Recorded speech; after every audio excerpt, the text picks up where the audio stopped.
Bizim Türkmenleri şeyle kamçılap durmasan bolan. Türkmen bir gep bardı menin yaş vaxtımda şunu köp aytyadılar. Näme diýdi? Türkmen uronu sığlar diýerdi.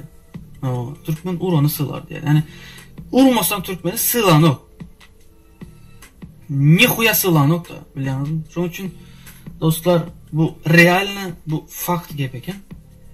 Şonuň üçin size şunday duz gürlemesen bolanok. Näme üçin muny diýende? Yani şunyalı Türkmenler Goğuluğa gelip bilmeyeler. Goğulu gören oklar. Şu çayınızın içini doldurayın bir zatlardan. Peydalı zatlardan yöne olup. Yok da musurlardan doldurayınız. Dalmatiniz tupoylar. Ay inim Murat Kuli, maňa seret, inim götüren. Sen näme o halka dil yetiren? Türkmenler näme götüňe dürtdümi ya götüňe çöp sokdumy näme etdi saňa? O Dalmatiniz diýen, yine kim näme diýen, dürtmeseň duyanok bular diýen. Bilýärmi?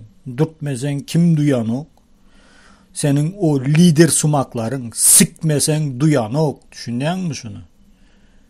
Barda uşa lider sumaklaryň bilen şu çaýneňi, şu deşik çaýneňi bilýärmi? Näme işlet. Düşünýän bir nämeleriň ruslaryň bir adyan gepi bar.